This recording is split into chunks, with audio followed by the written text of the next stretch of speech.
Okay, guys, hope you're doing well on this lovely Tuesday. My name is Aaron. I'm a project manager here at Storage Guardian. Joining me today is Omri Fairjian, our owner and operator, Andy Anderson, and John Reith. They are our partners from DataStream. So let's start right on the clock and let's go with a little recap. So our webinar last time was talking about the rise of ransomware, malicious cybercrime group.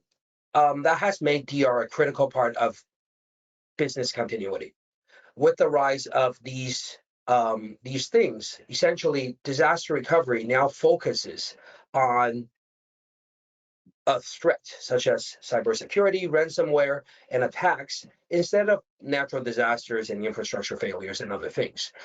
Business will fall victim to a ransomware attack every 11 seconds by 2025. So this is globally. The worldwide information security market is forecast to reach $170.4 billion by next year.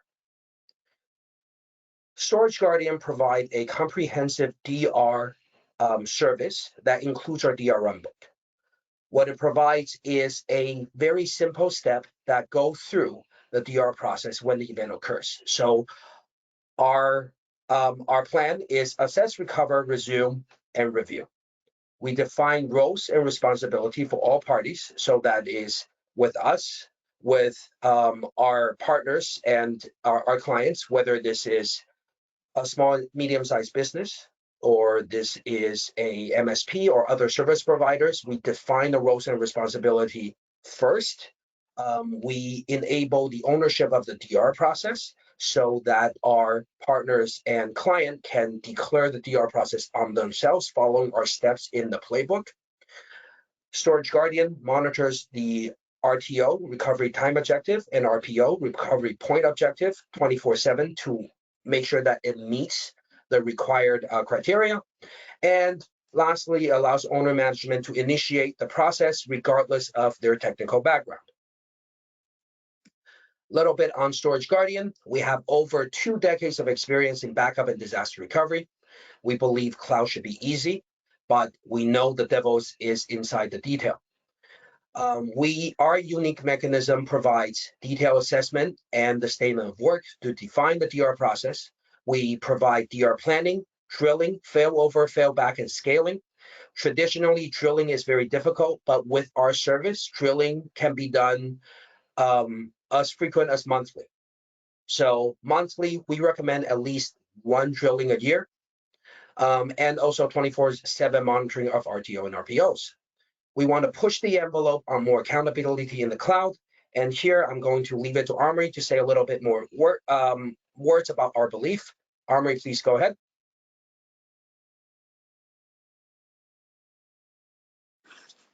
Hey, thanks, Aaron. Great introduction. Storage Guardian, we have witnessed, an increase of ransomware which we've serviced, our customers over the last 20 years. What we've seen is the most successful outcome is, a little bit of preparedness beforehand will equal to, an outcome that you're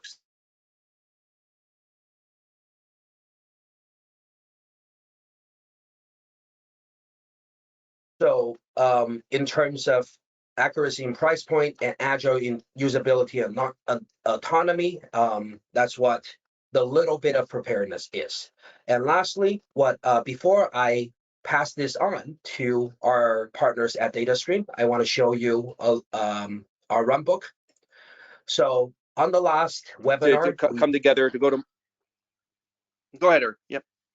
Okay, so on the last webinar, we talk about how we are integrating cybersecurity into our runbook.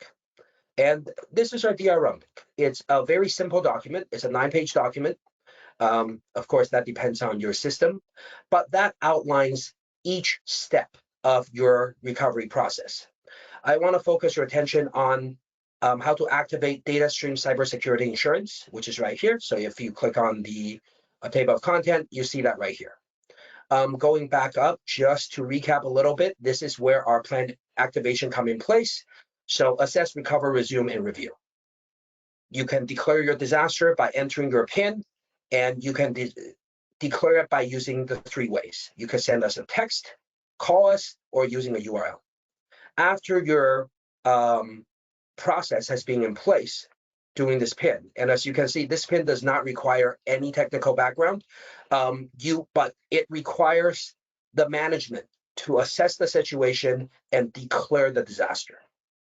After that, we are now integrating with DataStream. So you call the DataStream hotline at this number right here, and you will hear a automated voice that says, you reach the DataStream Insurance Incident Evaluation Hotline. You will provide your full name, policy number, and the name and the phone number of the individual.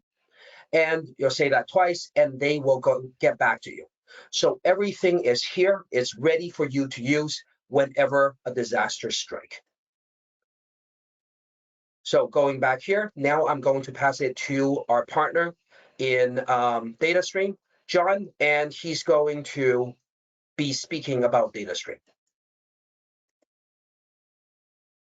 Yeah, thank you so much. I appreciate that pass off, and I will go ahead and share my screen here if I'm able to. I'll talk briefly about DataStream as a whole, just what we're all about, and then today what we're going to be doing is actually rolling through a bit of an incident. It's going to be an example, but it's a great example to see exactly how the actual data stream insurance hotline could be utilized, and really what are the first steps during an incident, right? Answering some of those questions that might be on the forefront of some of your guys' minds.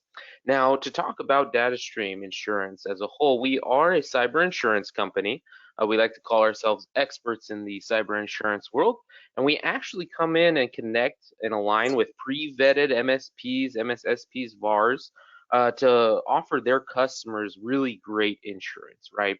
And so by coming in and getting an understanding and aligning and building a relationship really with the MSPs, these people that are already running the IT for a lot of companies, we're able to not only simplify the whole process of getting insurance, but ensure that our customers not only get the best insurance, but also don't get denied when applying for insurance.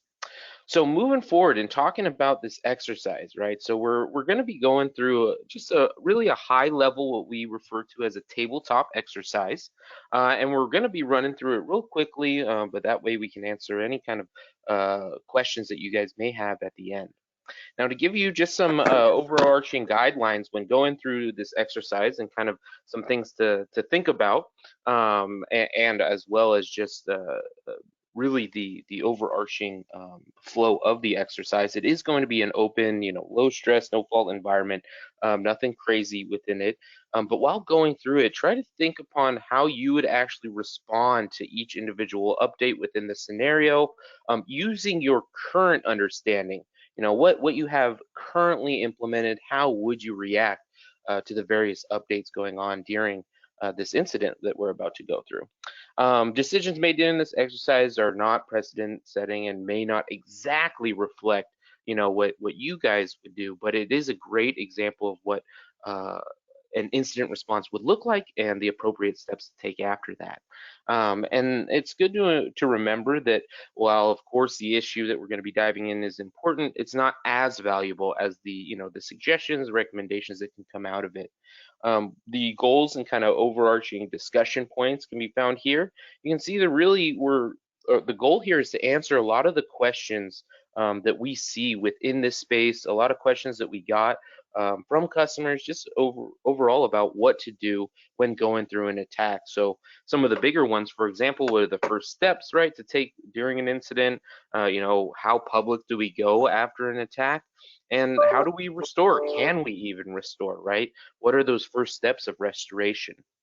So to give you a bit of background on this company that is hit by this sample incident, this is a made-up company that we have, and they are going to be a nonprofit. So they're petgetups.com. They're an online nonprofit company, and they actually use donations of all sizes to purchase materials to create and build really cool pet costumes. They then sell those pet costumes and use those proceeds to buy food, supplies, and just overall funding for animal shelters all over the country. And in late, actually, sales have really steadily grown, especially with the advent of things like Zoom, online shopping, all that stuff has really led to record sales recently. Pet Getups does rely pretty extensively on IT, obviously connecting them to both their main website, but also distribution, right? Amazon, Etsy, those guys, as well as connecting them within their vendor community. They're also on the marketing side going to be using all kinds of high-end marketing technologies for targeted campaigns. So definitely using some IT, right? And then just to give an idea of kind of where they are in the mindset of their customers, as pets do continue to be seen more as family, both customers and the donors alike are looking for more kind of pet-based purchases and donations. They really have built their success on this kind of steady grassroots engagement with these pet owners all across the country. So, they really do rely on these impulse purchases from them as well as donations. And it means that even, minor delays or, breaches, cyber breaches, they're not only highly detrimental to, sales and dollars of the organization, but to that long-term reputation that they've worked so hard to build up. Now, when taking a look at the cybersecurity stance of this company, right, they're not absolutely great, right? They have pulled the trigger and actually grabbed some cyber liability insurance, but they don't necessarily have great backups. They can kind of get some backups together, but it's pretty slow. Don't really have an incident response plan in place, right? And don't really have a business impact analysis in place at all either. And so knowing all that, bam, suddenly Pet Getups is hit with an incident, right? We're here at the incident. So to roll through this, Pet Getups, well, we just learned has been, growing in both monetary value as well as their overall reputation. While this is, of course, great, it is attracting the attention of cyber criminals, right? And as a result, unfortunately, their CMO did get targeted, ended up getting compromised with a phishing attack. And unfortunately, sensitive donor and prospective customer information has been stolen, right? And unfortunately, the criminals are demanding $500,000 in exchange for this information. And if the money is not paid within 48 hours, they're going to destroy the customer records and publicize the donor records, right? Severing that relationship with the millions of customers that they had and damaging a reputation with those donors that they had, right? So just really not ideal. And how would you respond, right? So this happens, right? They walked in on a Monday, they're hit with this incident, and I'm going to actually pass it over to Andy to start taking us through what that incident response would really look like with our very first update 5 minutes after the incident. Yes, John, thanks for that intro. Omri, Aaron, as well, thanks for having us on. Right, and I think we were excited to kind of do this sort of shared event because I think from our perspective and living and hearing about lots of incidents, as Omri said, just a little bit of preparation, can really pay off, and much more pleasant to do that, on a quiet Tuesday afternoon, rather than kind of in the midst of, an incident where all your systems are down, you can't literally get to them and whatnot. So I think, I think the first thing when dealing with an incident is probably the call should go to our hotline. So if you're a customer of ours, we have a 1-800 number. It's now in the run book. And that will connect you directly to a breach coach law firm that does nothing but handle cyber incidents. So they've got about 90 lawyers. They man that hotline 24/7. And you always want to start with a lawyer because so much of these incidents deals with legal issues. And so a law firm, one, starts to get you under attorney-client privilege.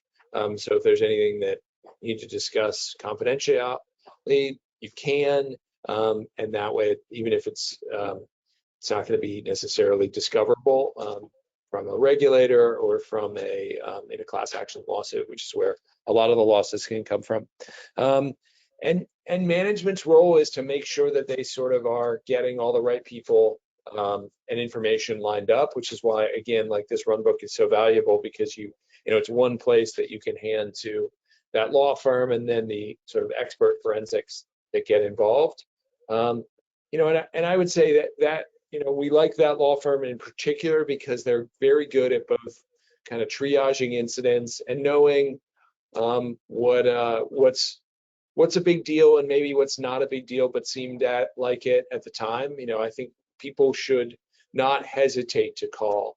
I think, it's a little bit like having a young child. Better to go to the doctor's office too often and have a little bit of embarrassment of, oh man, this is just a little cough, than, this is something more serious, right? There's no cost for that call, and the first hour of work is always free. And so, the big thing is having an actual plan in place. And gosh, unfortunately, the vast majority of folks who roll through an incident don't have a plan in place. And it just saves so much time, helps you kind of, I think Bill Walsh, the famous 49ers coach of many, many Super Bowls, he was famous for kind of last minute decisions in to score a touchdown with 20 seconds left. What people don't realize is that he had just an incredible amount of pre-planning done. So he knew, even he, who is sort of known to be so good at emergency stuff, knew he wasn't good at it, actually. And so he had these plans. Flip to page 17 in the binder, right? And effectively what we're trying to give you is that binder. And a big question in this particular incident is, do you pay the ransom, right? And so, the interesting thing, the question here, if you got insurance, it is not up to you, right? It's going to be a discussion with your insurance carrier and your breach law firm and all of those sorts of things. So you shouldn't be, the goal is to kind of get the experts involved sooner and start making these decisions, right? And then, an hour into the incident after that call, there's some things that you wouldn't think about, right? So I think one of the things that people don't appreciate is how unknown the amount that the attacker has penetrated your network and controls all of your systems. So, we've heard plenty of stories where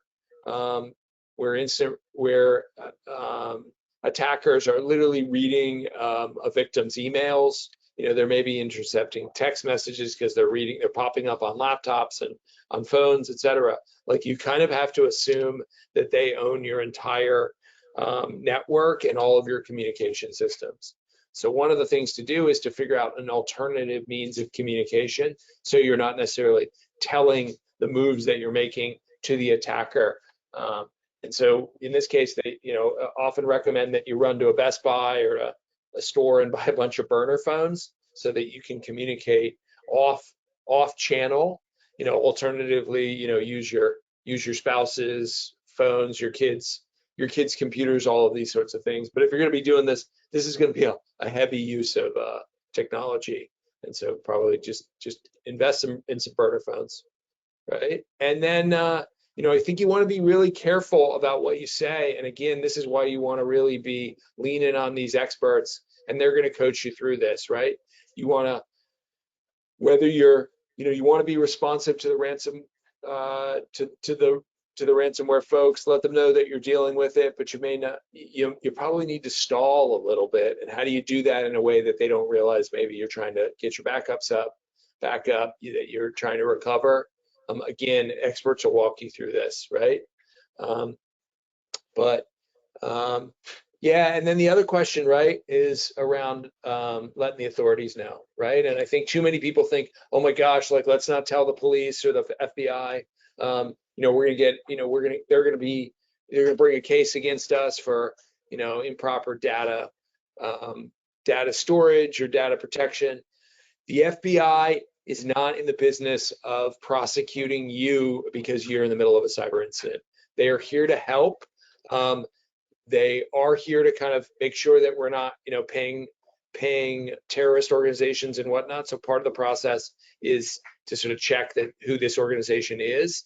But when people get in trouble with the authorities, it's not when they went and talked to the authorities. It's when they tried to hide things, when they tried to, pretend that this wasn't happening. That's, these incidents are happening all the time. So, for the most part, for all the discussions that I've had, it's all about sort of owning up to your mistakes and showing contrition and being engaged around trying to solve the issue. Right, what do they say? The cover up is what gets you. It's not typically the crime or and honestly, you're the victim here. It's not like you were doing something criminal for the most part, right? So, again, the law firms will have, good contacts at the FBI, right? The other thing to think about is, all of your, you're in the middle of an incident. It's so scary, right? But also you've got to recognize all the other people who are living this incident with you as well, right? So that's your employees, that's your customers, right? So you want to think, and a good breach coach law firm, a good crisis communications firm, which will be brought in as well, will walk you through how to do this. They have playbooks, they have templates, but it's about, saying something, but not necessarily being too detailed or, promising too much, right? So you need to put something like, we're in the middle of having some technical issues, our team is working to resolve it, right? And we'll keep you informed as soon as we have, appropriate updates. I think for Pet Getups in particular, right, we set this kind of in the days running up to Halloween. So, there's probably a bunch of people, as John mentioned, that are with bated breath waiting for, Fluffy's costume. So what you want to do is you need to take your medicine, and you need to email a bunch of those customers if or if you can't email them because you can't access your email systems, post it on social media, etc. Inform folks that you're dealing with something. And that if they're concerned about Fluffy getting his costume, they should reorder it from somewhere else, and that we will refund them their purchase and a reasonable accommodation for kind of increased shipping costs that they may be feeling, right? That is going to go a long way with your customer base, that you're trying to do the right thing. I'm sure this is not a day that we're going to make money, right? This is a day that we're going to lose. We're trying to lose a little bit of money, but not destroy our reputation and destroy our business in the long term. So spend a little bit of money, be prudent, and take care of your customers, and make sure that they're getting Fluffy's costume, or you're at least seeming to do everything that you can to help them, right? And then again, you'll start to grab, with the help of the breach coach, specific forensics firms, and then restoration firms as well. There is an entire ecosystem of specialist firms that do nothing but this. We know a lot of them, but this is not the place to be calling kind of your local buddy down the street who does IT on the side or whatnot. You really want to make sure you get the experts. And again, hopefully you have insurance in place that's going to be able to pay for it, right? It's one of those reasons why to have insurance, because the really good firms in many ways are working exclusively for insurance carriers. They're so busy right now.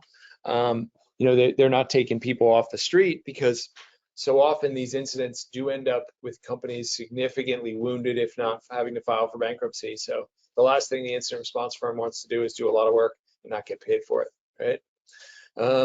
So, thankfully, we had some backups, not great, but we were able to start restoring from them, right? And get things back up and running, right? And that's the thing. I mean, I think with a little bit of planning, which is something that this run book can do, and an overall process of Storage Guardian and others are helping to run. Cloud assets are so inexpensive now. Even if you knew you were going to have an incident tomorrow, my sense is in a few hours you could put yourself up in a really good position where you could, you'd have copies, golden images of servers and workstations, and you could pretty quickly and quite inexpensively kind of have a cloud network and system in place, and you could operate at probably not 100% capability, but enough that you could get by, right?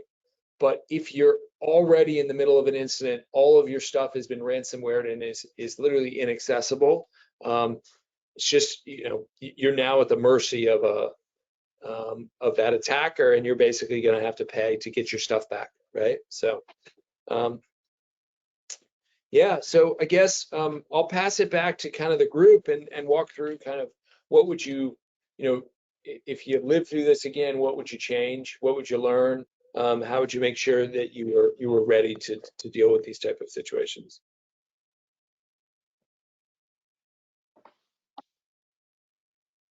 Omri, Aaron, John, thoughts? This is Omri. Just from experience, our customers that validate and run disaster recovery as a service and look at it as a lens, as a gap analysis, looking for problems beforehand, often have really good results, and don't need to it just becomes a small hiccup, and they move on just with a little bit of a headache, but they are able to say no to the extortionists and yes to their reviving their data. That's been our experience.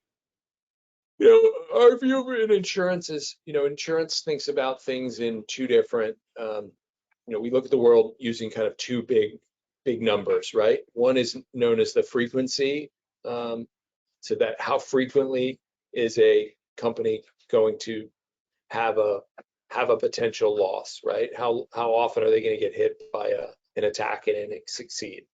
And I think that game is something that we've spent a lot of time in cyber security thinking about. How do we prevent these attacks? How do we close vulnerabilities and all those sorts of things? Incredibly important, is sort of the main job that that a security team is doing. But I think the other piece is severity, right? So if you have an incident, how bad is it? How severe is it? That area, unfortunately, for most folks, gets a lot less attention, a lot less investment, and almost until you have an incident, too many organizations have never really practiced or tested or run through the pieces there. And the opportunities for changing the nature of an incident from, as you've described it, Omri, like, a couple hours that are annoying, unfun, stressful, how do we move things to that point versus where you're seeing organizations where, currently these are, the last report that I read, the average decent sized ransomware attack, an organization is down for something like 3 weeks and not back up fully for something like 9 to 10 months, right? And these are often business crippling, if not business ending type of events, and similarly can be career ending or certainly career crippling type of events. So, and our view is that you should be doing everything you can on the technical side, as well as putting insurance in place. And, our view is that the two should work together. That's how our business, that's the core of what we're in business to do, to help kind of insurance match up to your technology and be a part of your overall cyber risk program. Just because you have good technology doesn't mean that you shouldn't have insurance. I mean, I think anyone who's driving today realizes that just because they have airbags and seatbelts doesn't mean they shouldn't drive around without auto insurance. You just don't know what you're going to encounter that day. And I think technology in particular is so rapidly changing and complex that even the best teams, the most thoughtful, realize that things can happen. We're walking backwards into the future, right? The things that we've seen may be similar to the things that are upcoming, but in many cases, there may be new stuff as well. So how do you kind of arm yourself with all the tools to protect yourself and protect your business? Cool. Well, guys, any questions from the audience? Another thing I want to kind of put forward is what, John, you said about the experts. So one of the podcasts from BBC recently was talking about how now there are very specialized groups of professionals that deals with ransomware. So it's kind of like a special division that negotiates with ransomware. And it's very specialized. So these guys are not someone you can find very easily. These guys have contracts. These guys have priorities. So being able to partner up with DataStream and also Storage Guardian becomes an asset to your business, because first, you have access to these individuals and you know that they're vetted. And that's a very big thing. You don't want to go to your neighbors, just like what you said, John. You don't want to go to your neighbors. You want someone who has been in this. And ransomware, for better or for worse, recently just hit the public. It has been a problem for a long time already. It's just that it wasn't as much in the public sector, in the small, medium-sized business, and in the MSP portion. Now it's becoming more and more prevalent. And the guys who's been dealing with it have 5, 10, 15 years of experience. This is a part where finding the right expert really matters. Yeah, and I couldn't agree more, right? And there certainly are those. We know a bunch of them. It's why we're in this business. It's one of those, we're specialists in cyber insurance. That's all we do, right? And I think most folks, when they've been thinking about getting insurance, or maybe they've been talking about it with their sort of traditional agent, right? And I think traditional agents are great. If you're looking for kind of more traditional or standard types of insurance, your business owner's policy, your fire, your flood, your workers' comp, those sorts of things that have been are much more sort of standardized and commonly put in place. Cyber is its own animal. I think I often compare it to the difference between going to your sort of local family doctor, who is probably is amazing for the things that you deal with every day, right? Colds and little flus and all those sorts of things. You wouldn't go to that doctor and say, yeah, my heart's kind of been hurting, do you think you can do a triple bypass on me, right? Similarly, you want to go to the most, the person who does nothing but 3 heart surgeries a day, right? And that's the equivalent of what we do on the cyber insurance side, not only in advising the clients on getting the right coverage, understanding what their technology looks like ahead of time, but also if they are in the middle of the incident, making sure that they're connected to the right folks, getting the right type of advice. And we even saw it, interestingly, earlier this year, there was that exchange vulnerability called Hafnium, right? That actually hit a large number of organizations. And even that, I mean, basically the news out of the incident response community was like, oh my God, thank God that most people, or a huge number of organizations, have moved to Office 365. Because if this was 5, 10, let alone 10 years ago, where people were still running their own mail servers, we wouldn't have had enough people to deal with this incident. I mean, people would have been waiting months to get back up and running, because they're really busy. And so if you don't have a relationship with them, if you don't have insurance in place, you're not kind of knowing who to call, you're going to get, you're at the back of the line. You're not necessarily getting in the club, right? It's a packed house right now. So Yeah. So before we open this up to the floor, let's talk a little bit on what Storage Guardian have in store for 2021 and beyond. I know that we're at the end of 2021 now, but the next webinar we're going to have is going to talk about security information and event management, CM, integration into our software platform.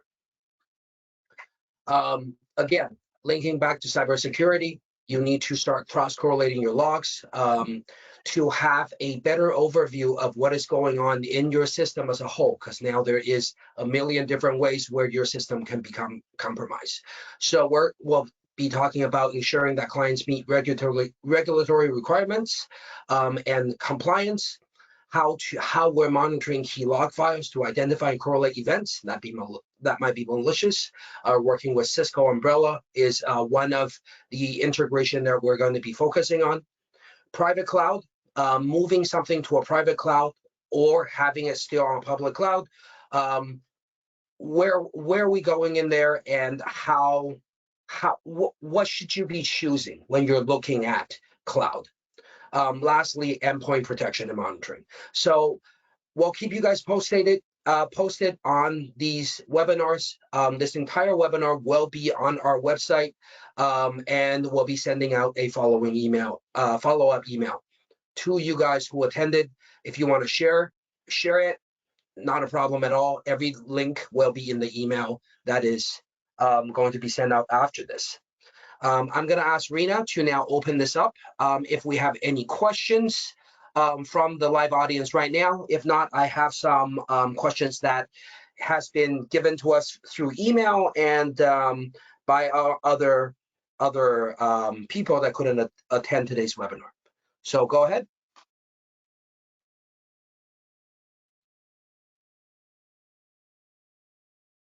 You can also text in the text box, and we'll be able to see that too. yeah, just while we're waiting for some questions to come in, I know, we do a number of webinars. We get kind of some pretty frequently asked questions. So one question is always, what will cyber insurance really cover, right? Like, isn't it, I think unfortunately some people think of cyber insurance like they think of travel insurance, right? That it's like not going to be there when you need it. And I think it's actually the opposite. I think what we've seen out of various carriers and lots of organizations is that carriers have gone out of their way to give coverage to customers, and making the nature of incidents, whether that's ransomware to breaches where they actually lose customer data, to fraudulent transfer where they have money stolen. You've seen sort of incredible coverage out of the insurance industry. I think the one thing that you need to be careful about is people are often not, when they don't get coverage, it's often they misrepresented their security situation and their security posture ahead of time. So one of the things that we help folks do is make sure that they fill out those applications accurately, and then actually we like to document some of that. So we have a tool to help us make sure that essentially they're doing all the right things, and they're documenting that, and they've got evidence to support that. That way, if they ever do have a claim, they can make sure that they get coverage. So. Okay. One of the question here from is, how do you assure your cloud backup copies? This is through Storage Guardian. How do you assure that your cloud backup copies stay intact when you are hit by ransomware? So I'm going to pass this question to Amrit. This is from Mike. Well, I mean, there's validation features within the backup set that, I've been in this business long enough to know that validating, testing, and looking at activity logs is going to ensure that the data is always going to be there for you when you need it. Okay. Another question here is And so that means setting up monitoring for alarms and alerts. okay. Another question here is to the both of us, both DataStream and Storage Guardian. How quickly can you put a plan and a policy in place in terms of, let's say for I'm going to add here for a small, medium-sized company, not MSP with a large amount of data, but for smaller companies with maybe 500, 1 terabyte, 2 terabyte of data, how fast can you get this policy implementation in place? Do you want to talk on the insurance side? We can get a quote in potentially minutes, and usually within even for the more difficult stuff within a couple of days, a week, right? But most things we're getting quotes back kind of almost immediately, right? A little longer for kind of if you're a difficult business or one of the problem classes, but like most businesses are pretty fast. And I would encourage to reach out after the webinar, and we can go into the statement of work and the DR run book, and we'll be able to turn this around for you. So same day, and then go over all the process and procedures for that small mid-sized business, and turn around very quickly. And at both sides of the statement of work and the insurance wrapped up for you, and run a validation drill as well. Prepare you for that. Yeah. So, I mean, you could tag team the two. We can communicate and help facilitate passing between two. But yeah, just hit my email, andy@datastreaminsurance.com. Sorry, it looks like the .com is missing from this slide. Yeah, or just hop on our website, give us a call, whatever. We're pretty available to help. I got another pretty good question here, actually. What are the current requirements for getting a policy? Yeah, great question, John. And we actually have a tool that we built called the Cyber Insurance Readiness tool. It's off our website. You can fill it out, it's under About Us and then Tools. But it's the big three that we're seeing right now are really multi-factor authentication on email and any other like remote access. So if you're logging in through a VPN or a remote mobile management and RMM tool, they like to see multi-factor on that. That's almost a must-have. The second is around kind of good cloud backup or good offsite backup. So getting with someone like Storage Guardian, that would be terrific and help you do that. The third, and those two are both pretty much like table stakes. You need them to get coverage. Going to be really challenging to get coverage without them, if not impossible. And then the third, which is sort of like a bubble, some are asking for it, some are not, is good endpoint technology. So EDR, endpoint detection and response, or MDR, managed detection and response. There are a number of good players out there. So far, we've not seen carriers be too specific about who's doing it, but that's what they're looking for. Those are kind of the big three. Then the tool that we have, and a number of insurance carriers have run similar tools. They're going to look at your, how your network is set up. They're going to look at how your see if they see any vulnerabilities, any open ports, all of those sorts of things. So we can run that tool on you, and it'll red flag anything, help you make sure that you're ready and that you can address those. It's a little bit like doing kind of a soft credit check before you try and go get an auto loan or a home loan or a credit card. Tells you what sort of might be problematic, gives you a chance to address those. The thing is with insurance is if you get denied by a carrier because you've got an issue, you may not be able to go back to that carrier. They're not necessarily going to allow you to cure those issues and get coverage. So you kind of want to do it before that takes place, and work with someone like us. And so far, we're not really aware of anybody else doing that, taking that approach. So yeah, hop on our website, come contact us. We can walk you through that. Okay. All right, guys. Thank you so much. Thank you guys for joining us today. And like what John said, if there's any questions or anything you like to ask, please email us at Armory's email or directly to Andy. And we will see you guys next time. Cool. Thanks, guys. Really appreciate it. Good stuff. Keep up the good work. Thank you so much. Bye, guys. Thank you for attending.